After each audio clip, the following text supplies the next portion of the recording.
My talk is called New Levels of Old Operator Algebras, and I will certainly show some of these models, but I will begin with a small essay about noncommutative spaces. So I'm preparing this essay for my defense, so it's a draft, but I thought that the current audience might enjoy it.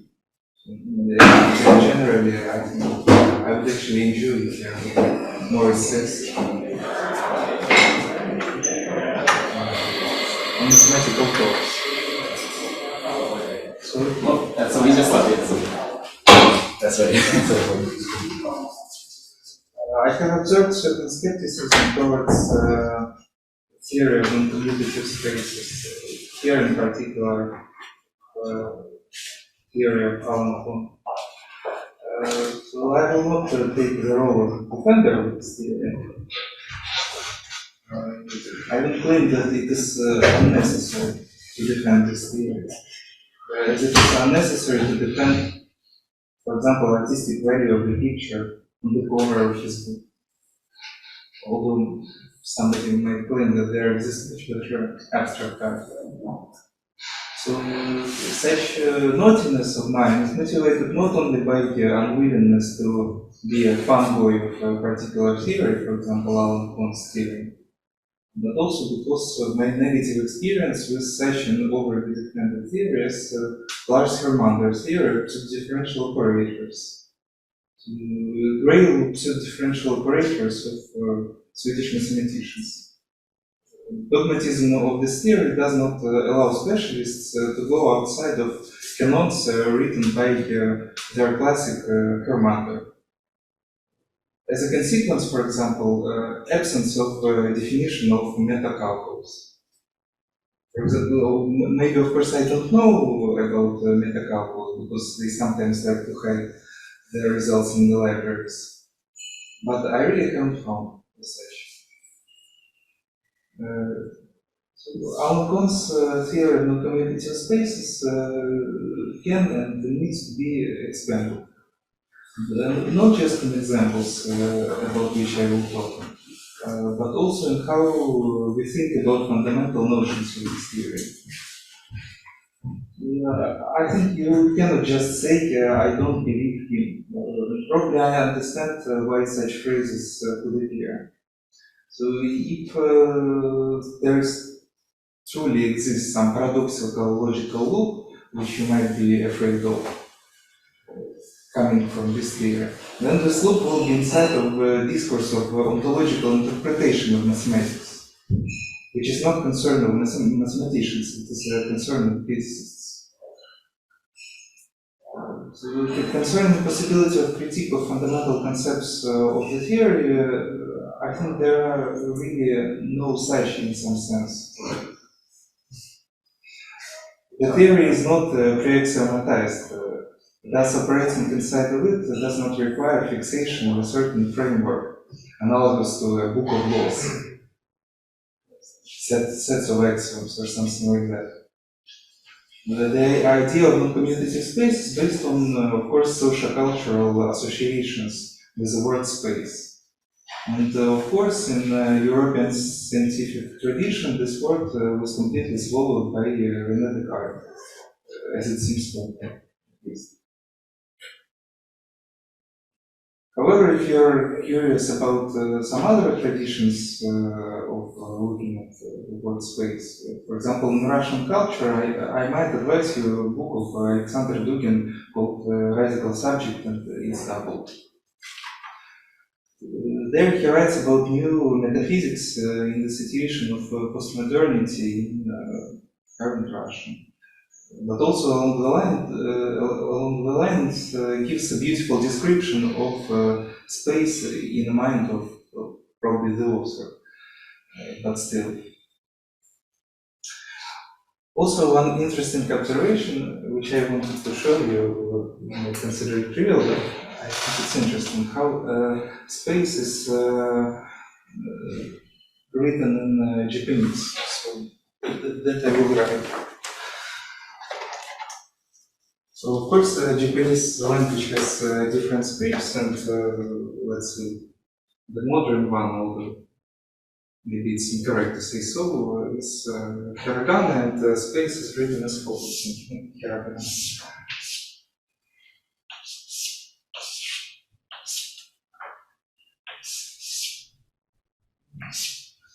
It reads, you can read it as follows.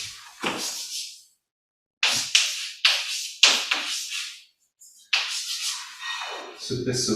I don't know if I pronounce it correctly, but you can easily notice that it is phonetically isomorphic to space. It's quite interesting, right, that such a fundamental notion for humanity was in some sense induced from other culture on a phonetical level. But that's in hiragana. What about traditional Chinese script? So the Japanese version of space in traditional Chinese script actually differs from the Chinese version of this word in the second character. That's I don't know why, but still. It looks as follows.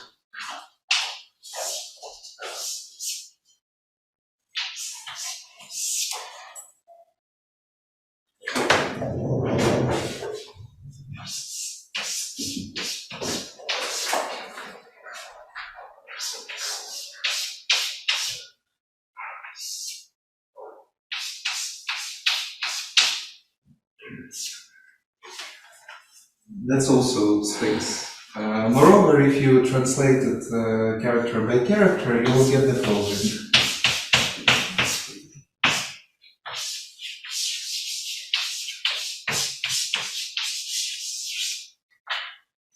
Sky goodbye. So I think that's very interesting, not just for linguistics, because of course you might ask how is it related to mathematics. So I think this definition of this way of writing for space immediately gives a lot of questions. So, for example, you may ask, why sky goodbye? Why this irrelevant phonetic phrase, sky goodbye? Is it some kind of poetry? What does it mean? Does it somehow related to Pink Floyd's album, The Wall? I don't know. Even if I know, then probably everybody knows. And it's not, at this point, it's not possible.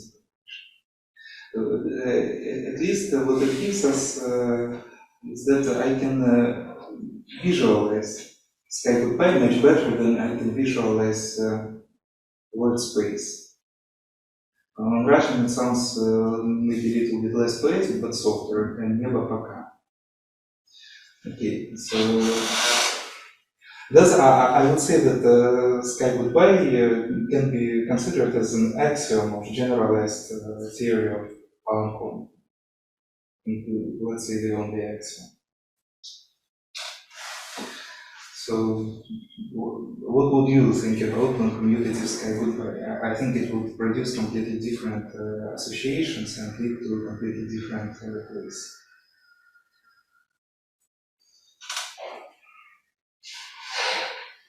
Okay. Of course, you may also ask and say that the purpose of linguistics is to unify meanings and not disintegrate, as I propose. That can also be a dream of some physicists, creating theory of everything. Well, in some sense, I think it's some kind of resentment towards the myth of Babylonian Tower. It's not really possible. So, thus, there is really no consensus about the notion of non-commutative space, and I think it would be impossible to have such consensus. So, from my experience, even framework of topuses sometimes are not enough for total unification of notion of spaces, even though topuses with some relation in geometric space and logical spaces, which is of course very interesting. But in some situations, it's not enough to mention that. So, if we return to Alan Kohn theory, for example, noncommutative metric spaces. I know at least two definitions. So, Riemann quantum metric spaces and Kohn spectral triples. Maybe there is some more. I don't know. But which definition is there? Riemann quantum metric spaces or Kohn spectral triples? As far as I know, they are not very good. Moreover, I'm also surprised that such consensus about unity of definition exists for noncommutative topological spaces. So I think it's really imaginary and based on based on the belief in Gelfand duality.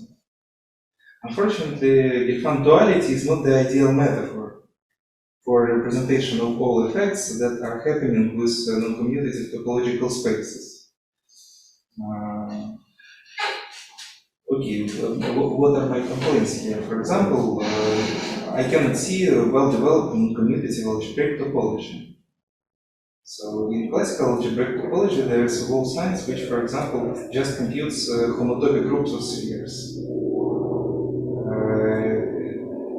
In case of sister algebras, there are no definitions of homotopic groups.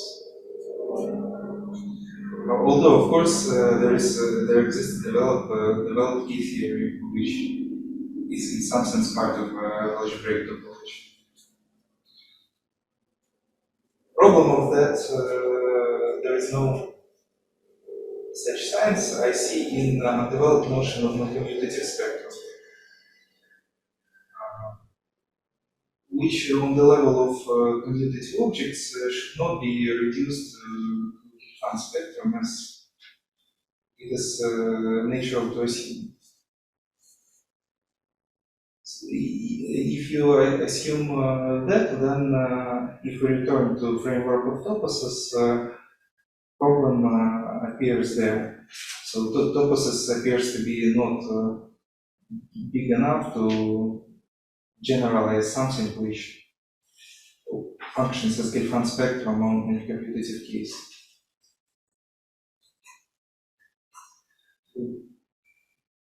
That's the situation. Now about examples. So for concrete objects like noncommutative torus or sphere, I don't know much other studied examples other than that in the literature. It has been done a lot and even more. Curvatures were computed, modules, homotopic groups of auxiliary objects, fundamental groups, metrics, spectral triples, complex structures, arithmetic structures, certain objects related to the field of mathematical physics, so on. Even classification up to sister isomorphism has been almost done for these two objects. That's problematic. It of course would be nice to have more studied examples.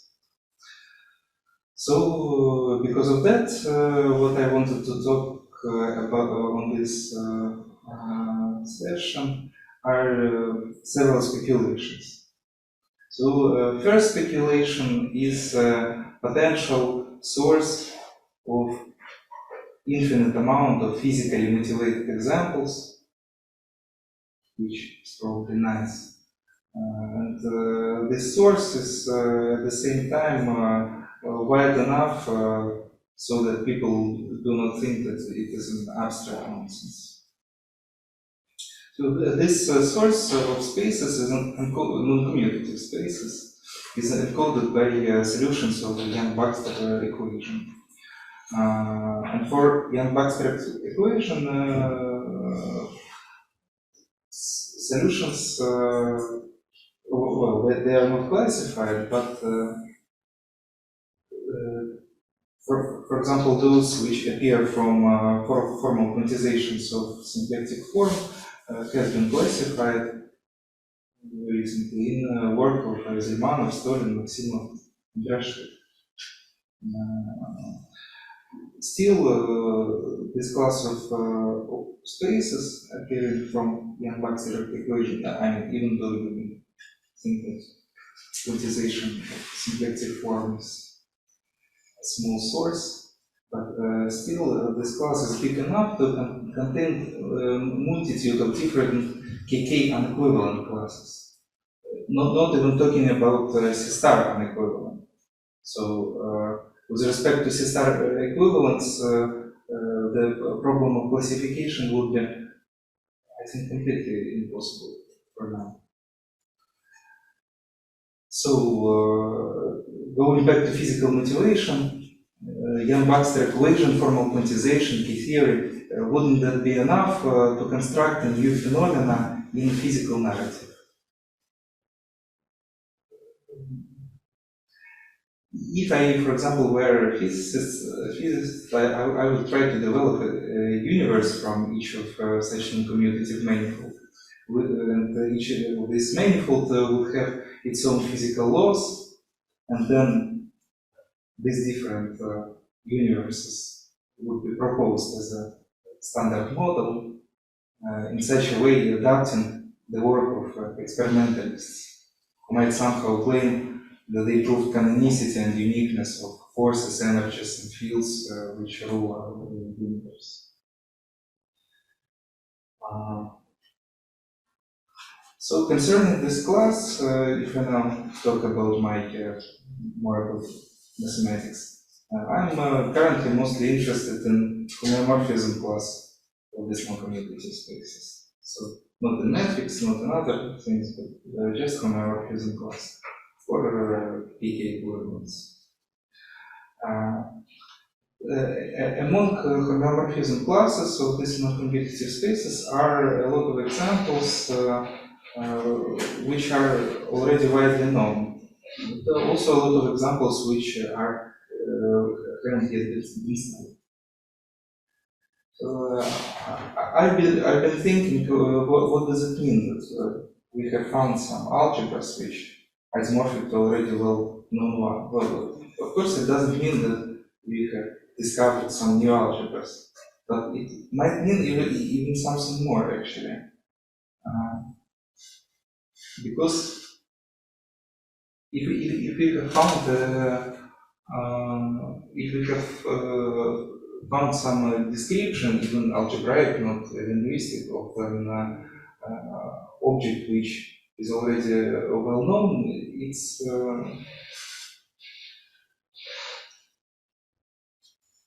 well, it's a problem which more abstractly can be restated. Find some object which is in a category which is isomorphic to a given one. How to even properly formulate this problem on the level of logic? So I think that even the smartest algorithms which could be invented in biggest research centers would not be able to solve this kind of problem. So I'm telling you that because in some sense I rethought my initial concern about this result, but I will show you it in more details. So finally, what I want to show you is, so even that I'm not a physicist and I know only a basic program, I want to propose certain predefinition of a mathematically formal connection between three physically important algebras. So Cuntz algebra, noncommutative torus, and canonical anti-commutation relations. Okay. So that was my separate. Now I will write a little bit mathematics.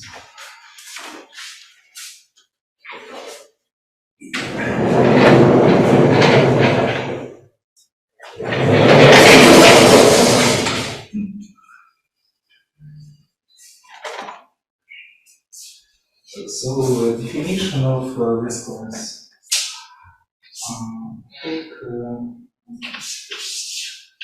Take C in bounded operators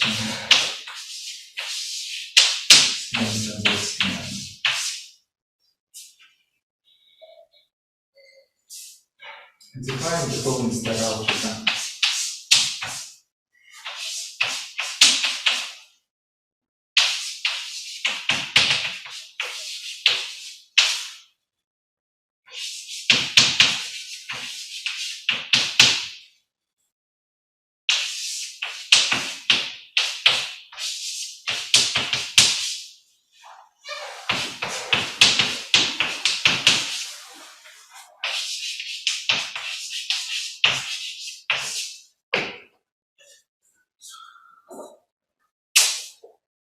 So, first important theorem about this class of algebras is the following. If C satisfies any partial equation,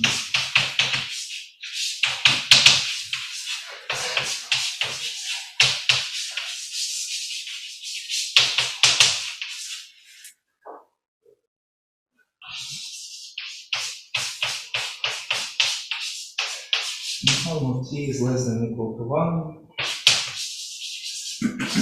then this star algebra has a bounded representation. No, it just has a star representation in Hilbert space.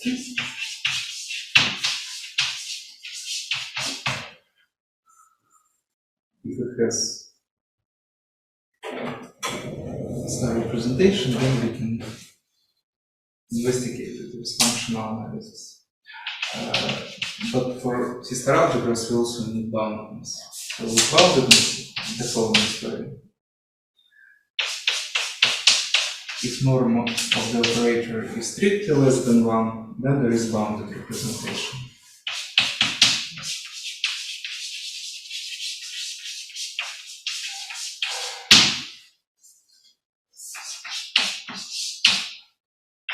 If norm of T is equal to 1, then sometimes you have bounded representations, sometimes you don't. I don't know criteria, but in many cases you actually have. For example, with the following calls for all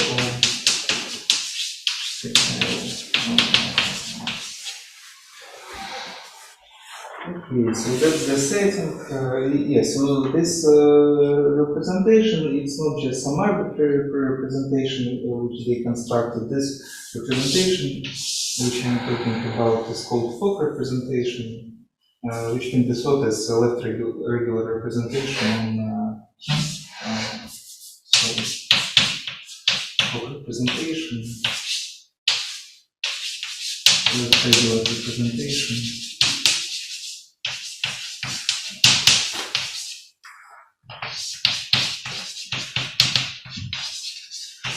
On algebra, on linear space, which underlies algebra generated by A1, AN. So the corresponding noncommutative algebraic variety, which corresponds to this star algebra, we define as follows. Of course, if it exists. That's a Wick C-star algebra. So that's exactly the source of spaces which I propose to consider. Now I will show on examples that this class of spaces is rich enough in a sense of C-star isomorphism classes. There are some interesting effects which happen.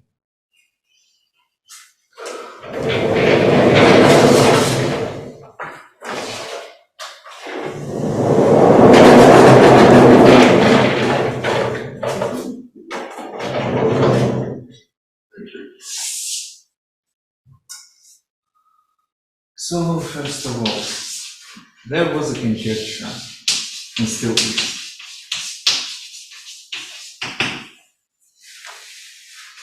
that if norm of T is less than 1, then the corresponding sister algebra is isomorphic to sister algebra corresponding to operator equal to 0. So there is this complete stability. Independently, yes, and if T satisfies length basket.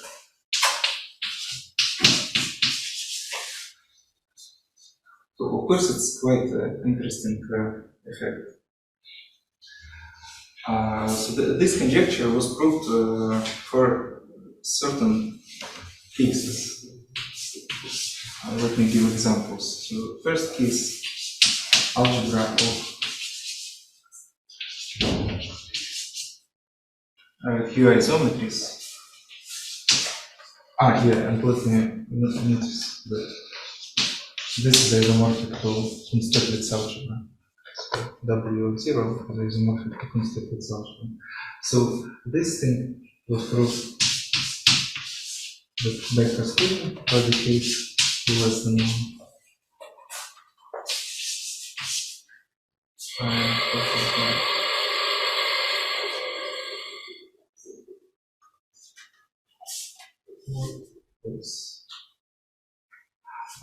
Then Q tensor product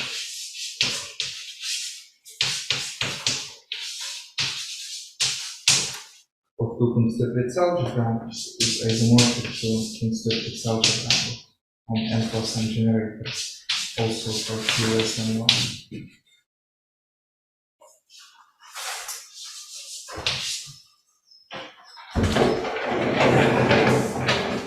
Then algebra that and Q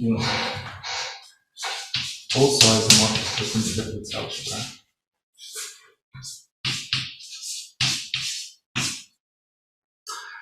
So this algebras were proved in a little bit different techniques. So here a very explicit formula was given. So you can actually this isomorphism was constructed as explicitly as some formula with convergent series on generators and so on. Here this method was generalized to this kind of algebras. And here isomorphism is not very explicit because it is proved using classification program.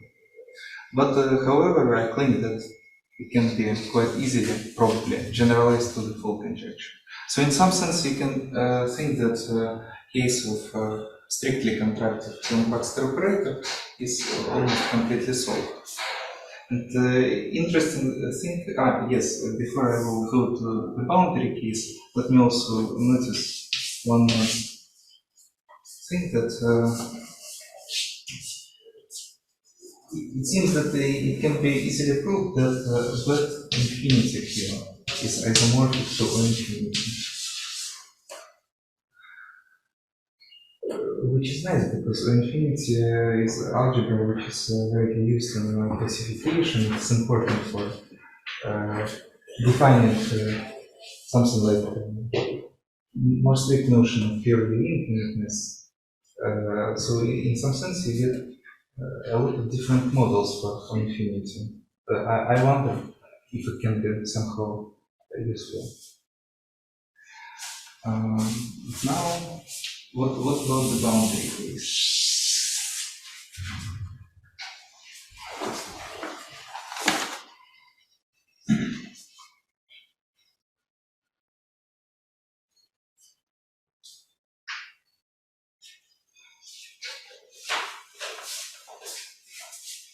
Boundary case behaves completely differently and much more unpredictable. So, first, analog of the second example here.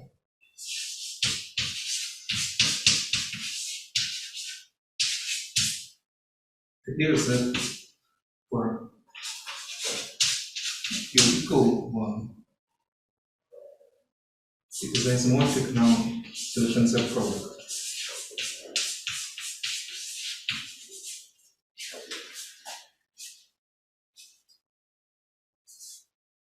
So it's some kind of interesting effect of singularity, I think. So here, because yes, tensor product of two Cuntz algebras is not the same as addition here. I will tell you why it was interesting for me.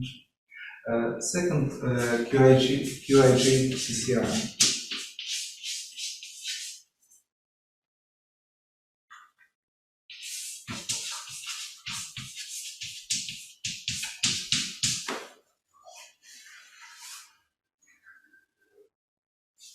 If the deformation parameters were strictly less than 1, then it would fall into framework of this conjecture. Sorry, so it's about time, so maybe you want to wrap up.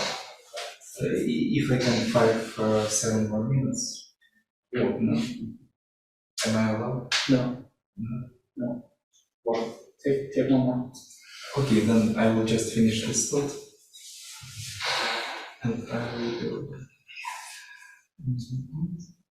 So yes, interesting that this thing is an extension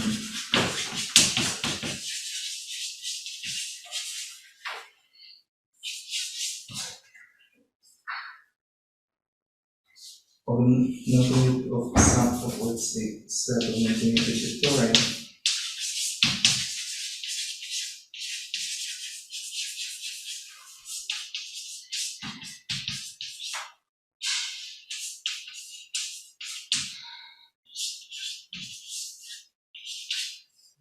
By tower values.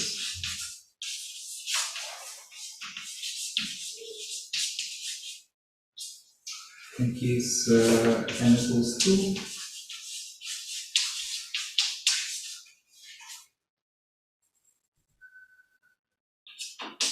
it is just ideal for compact operators.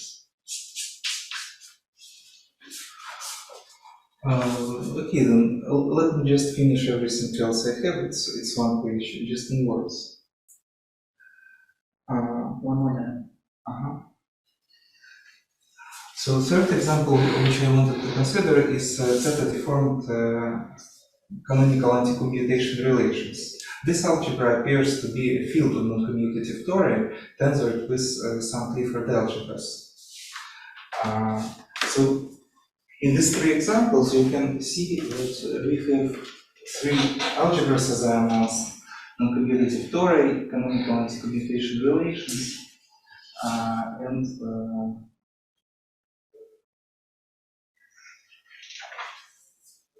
Cuntz algebras. In some sense, they are connected by a certain limit, because as you see, they are all connected in this modular space of Young-Baxter operators. So they are all, in some sense, close to each other. But what's this sense? What is this topology for a suitable notion of closeness of these algebras? I don't know. But it seems that this kind of topology should exist. Okay. Well, sorry, let's we better wrap up. So let's